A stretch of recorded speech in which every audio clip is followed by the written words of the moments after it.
If you're a baseball fan, you saw the Braves play 16 games in the playoffs, winning 11 of them, and you saw big performances from key players. Unless you're a Braves fan, you probably didn't get to see much of them during the regular season. Let's take a look at the guys who got them there. The guys who made this World Series title possible in the end. I'm going to focus on the regular season and pick out the top 10 Braves players from 2021. Before we get started, if you can drop this video a like, I'd appreciate it. It helps out the video and the channel. Since I'm not looking at the playoffs, I'm leaving Eddie Rosario outside the top 10. Because of his injury, he only played 33 games after his midseason trade. He was great, 7 homers, 16 RBI, and a .903 OPS, but those 33 games weren't enough to crack the top 10. Another midseason pickup just missed, Adam Duvall. He already had 22 homers and 68 RBI in 91 games with the Marlins, and he had a very productive 55 games with the Braves. 16 homers, 45 RBI, but just a .287 on-base percentage, so his OPS was only 800. AJ Minter was solid out of the bullpen, a .378 ERA over 52 1/3 innings, only giving up 2 home runs, which is pretty impressive. The last honorable mention is Ian Anderson. In 24 starts, he posted a .358 ERA and a .124 ERA+. Very solid numbers, just not good enough for this list. Number 10, Jorge Solis. His numbers are very close to Adam Duvall.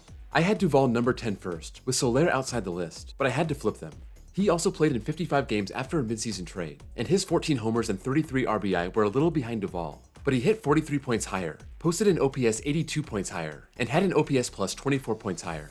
He had a .358 on-base percentage, walking twice as often as Duvall and striking out less. Solis was great in that leadoff spot near the end of the season, and of course he took home the World Series MVP. Number 9, Tylermatic.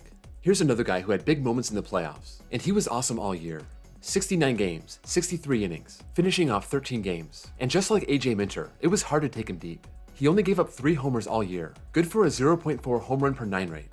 He was a valuable high leverage piece for late game work, and he only got better as the season went along.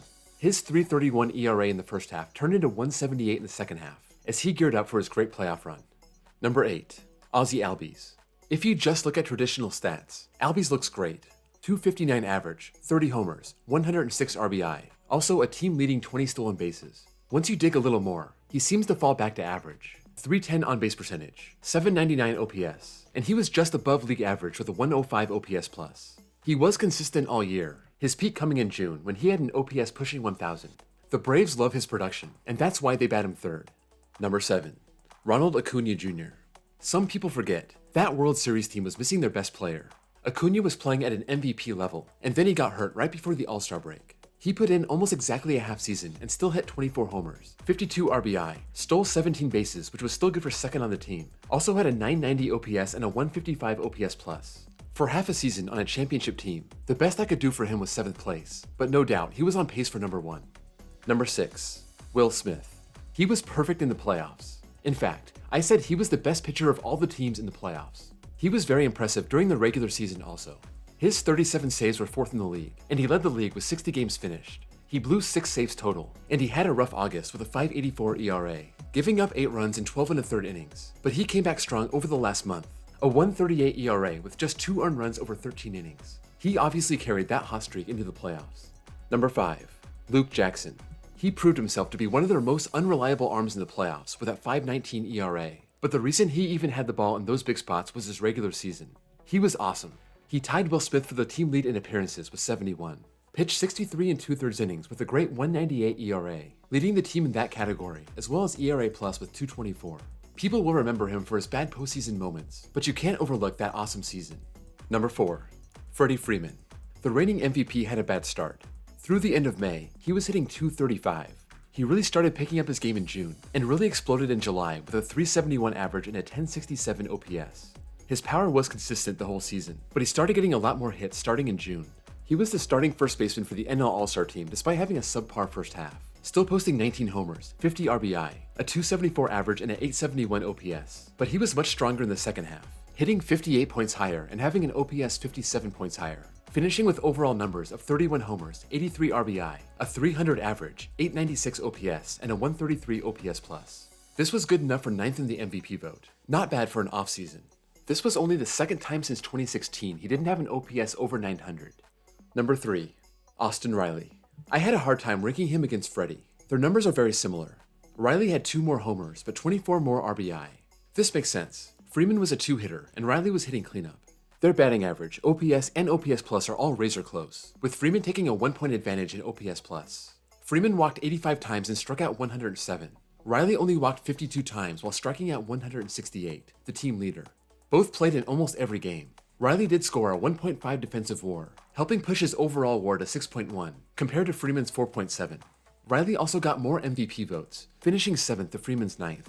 These are very close, but I think Riley has the edge, and he's the top position player on this list. Number 2, Max Fried. He really made a run for the best pitcher on the team, but I couldn't quite give it to him. He led all starters with a 3.04 ERA, including 2 shutouts, a 1.45 ERA+, a very good whip just over 1, and his home runs per 9 innings rate was 6th in baseball, with 0.815. That is an awesome season, and one that didn't start well. He had an 11.45 ERA over his first 3 starts, boosting his first half ERA to 4.71, but he was phenomenal in August and September, posting a second half ERA of 1.74. You'd think maybe he would carry that into the playoffs, and he was 3-2 with a 4.23 ERA, so he wasn't great. But he did pitch 6 shutout innings in the World Series clinching game, so he ended his great 2021 with a bang. Number 1, Charlie Morton. I didn't start this video thinking Morton was going to be number 1. I thought Riley, maybe Fried, maybe Freeman, but Charlie Morton's numbers are very impressive. His ERA was 30 points higher than Fried's, with an ERA plus 13 points behind, but he did have a better whip, better K per 9 rate, and pitched 20 more innings over 5 more starts. But check out his top 10 finishes in some of these other stats. 4th in baseball in situational wins saved, just behind Cy Young frontrunners Corbin Burns, Zach Wheeler, and Max Scherzer. He was also 10th in FIP, 9th in whip and strikeouts, and 5th in home runs per 9 innings with 0.776, one spot ahead of Max Fried. Even though Fried did finish with a WAR half a game better than Morton, I'm still giving Morton the edge for all those top 10 finishes. The Braves got him from Tampa at the age of 37, and he did not disappoint. It's just too bad he barely got to play in the World Series after breaking his leg in Game 1. That's all for the best Braves players in 2021. Let me know what you think of my rankings, where you may agree or disagree, and if you have any other thoughts, sound off in the comments below. Since we're really getting close to the next season, this will likely be my last video ranking players from last season. If you enjoyed this video, be sure to drop a like, and give me a sub for more content just like this. Thank you all for watching, and I'll see you all next time.